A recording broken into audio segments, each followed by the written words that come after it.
In the spring of 1941, the Soviet Military Intelligence Service sent Joseph Stalin more than 80 separate reports warning that Nazi Germany was preparing to invade the Soviet Union. 80 reports. From agents across Europe. From sources inside Germany itself. From a spy network that had taken years to build and was now screaming the same message from every direction. The Germans are coming. They are massing on your border. They have a date. The date is the 22nd of June. Stalin read these reports. He marked some of them himself, and then he sent them back with handwritten notes calling the authors provocateurs and panic mongers and agents of British intelligence trying to trick the Soviet Union into a war. One report he returned with a note that told the author to go to a very specific, unpleasant destination. On the 22nd of June, 1941, at 3:15 in the morning, the Germans came anyway. And the men who had been right about all of it were shot for having been right. This is not a story about military incompetence. It is not a story about intelligence failures. It is a story about what happens inside a system where the punishment for telling the truth is death. Because by 1941, the Soviet intelligence apparatus had learned a lesson that overrode every other professional instinct its officers possessed. The lesson was this: Stalin had a belief. The belief was that Hitler would not attack before he had finished with Britain. Any intelligence that contradicted this belief was not intelligence. It was provocation. It was panic. It was evidence that the man who produced it was an enemy agent. And if you were an enemy agent in the Soviet Union in 1941, you did not live very long. So the men who knew the truth faced a choice: tell the truth and die, or shape the truth to fit what Stalin wanted to hear and survive. Most of them chose survival. The ones who chose truth died. And on the 22nd of June, 1941, their deaths became the most expensive intelligence failure in the history of warfare. The man at the center of this story is Ivan Proskurov. Proskurov was the head of Soviet military intelligence, the GRU, from 1939 to 1940. He was 33 years old when he took the job. He was a decorated combat pilot who had fought in Spain and in China. He was not a politician. He was not a bureaucrat. He was a military professional who believed that his job was to tell his commander the truth about what the enemy was doing, regardless of whether the commander wanted to hear it. This belief was professionally fatal in Stalin's Soviet Union, but Proskurov held it anyway. He compiled the intelligence about German preparations along the Soviet border.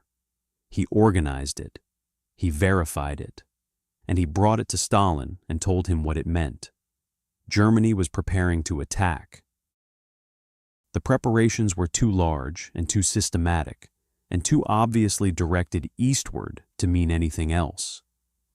Stalin told him he was a panic monger. Stalin told him the intelligence was fabricated by British agents who wanted to drag the Soviet Union into the war.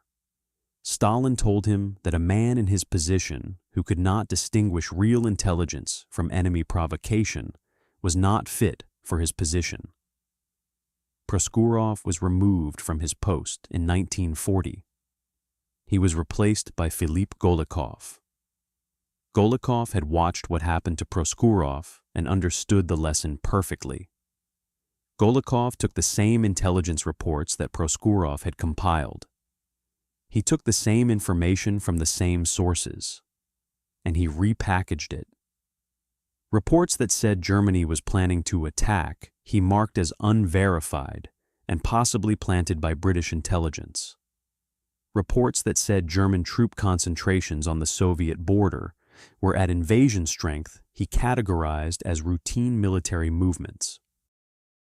Golikov gave Stalin what Stalin wanted. Golikov survived the war and died in his bed in 1980.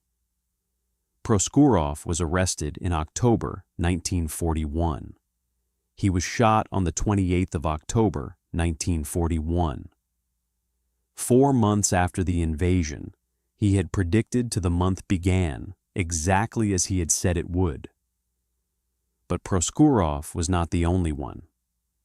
Richard Sorge was a Soviet intelligence agent operating in Tokyo undercover as a German journalist. Sorge was one of the most remarkable spies of the 20th century. He had penetrated the German embassy in Tokyo so thoroughly that he was receiving classified communications from Berlin. In the spring of 1941, Sorge sent Moscow a message that was as precise as any intelligence report produced in the entire war.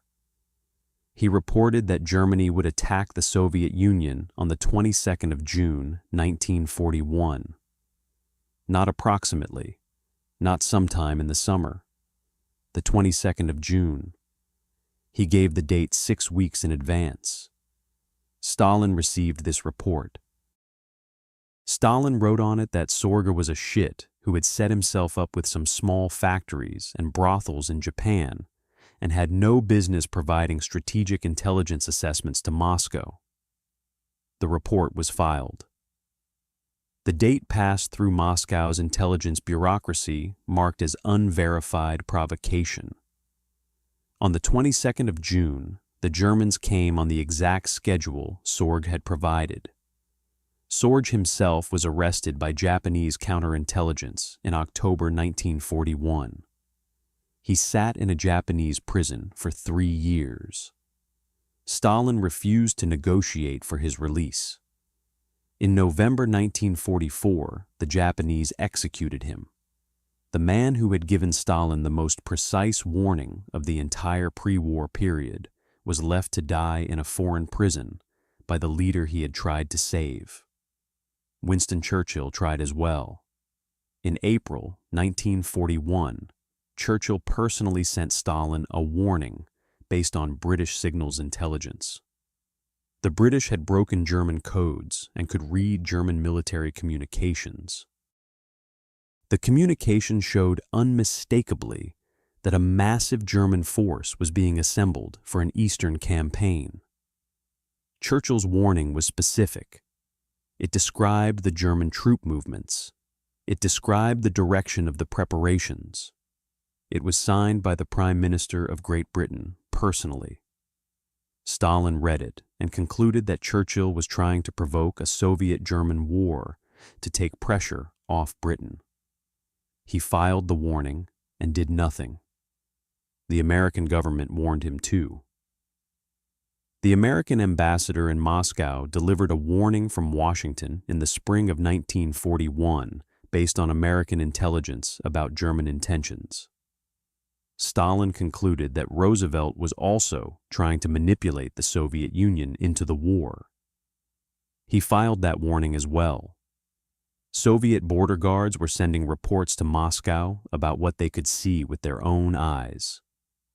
German troops massing on the other side of the border. German reconnaissance aircraft violating Soviet airspace. German officers making no apparent effort to conceal their preparations.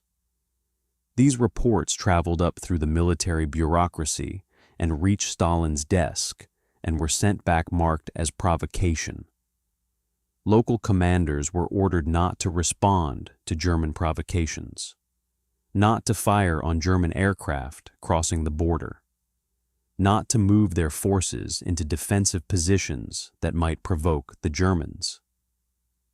The Soviet military sat in its peacetime dispositions, its aircraft on open airfields, its troops in their barracks, its supply depots concentrated in forward positions where they would be overrun in the first hours of any German attack, waiting for a war that Stalin had decided was not coming. On the night of the 21st of June, a German corporal named Alfred Liskow swam across the border river and surrendered to Soviet border guards. He told his interrogators that the German attack would begin at 3 in the morning. This information was passed up the chain of command. It reached the Kremlin. Stalin's response was to order the interrogation continued to determine who had sent Liskov to provoke the Soviet Union. At 3:15 in the morning on the 22nd of June, 1941, the largest military offensive in the history of warfare began. 3 million German soldiers crossed the Soviet border along a front of nearly 2,000 kilometers. Thousands of German aircraft destroyed the Soviet Air Force on the ground in the first hours. Soviet commanders radioed Moscow for permission to respond and were told to verify that this was a real attack and not a provocation before taking any action. By the time Moscow accepted that the attack was real, the damage was catastrophic and irreversible. Stalin could not be reached for the first hours. The man who had dismissed 80 intelligence warnings, who had called his most capable intelligence chief a panic monger and had him shot, who had told Winston Churchill and Franklin Roosevelt that he knew better, was sitting in his office unable to speak. Khrushchev later said that Stalin appeared physically diminished in those first hours, that he sat with the expression of a man who has just understood something that he cannot process. It was Molotov who went on the radio at noon on the 22nd of June to tell the Soviet people they were at war, not Stalin. Stalin did not speak publicly for 11 days. The generals who had been wrong with Stalin were safe. The generals who had been right without Stalin were not. In the weeks after the invasion began, Stalin needed someone to blame for the catastrophe. The answer was the commanders of the Western military districts, whose forces had been destroyed in the first days. General Dmitry Pavlov commanded the Western Special Military District. His forces had been annihilated. His army group had ceased to exist as a fighting force within days of the invasion. Pavlov was arrested on the 4th of July, 1941, 13 days after the invasion began. He was shot on the 22nd of July, 1941. He was accused of cowardice and deliberate sabotage of Soviet defenses.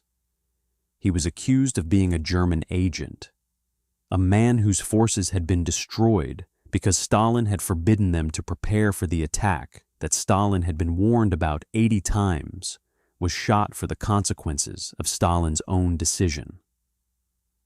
Pavlov was rehabilitated posthumously in 1957, 4 years after Stalin died.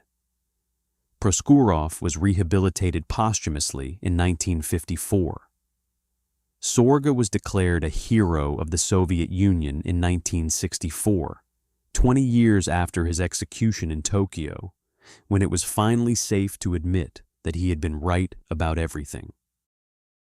The total cost of Stalin's decision to disbelieve 80 intelligence warnings, to shoot the men who delivered them, and reward the men who falsified them, is impossible to calculate precisely.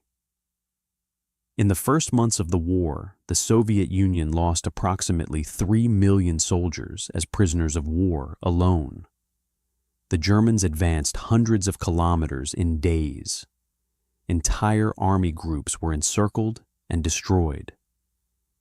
The country came closer to military defeat in the summer and autumn of 1941 than any official Soviet history was ever permitted to acknowledge. All of it was preventable. The intelligence was there. The warnings were there. The men who delivered the warnings were professionals who had risked their lives to get the information to Moscow. They were shot for their professionalism. And the men who survived by telling Stalin what he wanted to hear watched from their offices as everything the dead men had predicted came true at 3:15 in the morning on the 22nd of June, 1941. In a system where the punishment for truth is death, only lies survive. And on the 22nd of June, 1941, the Soviet Union paid the price for every lie that had been allowed to live.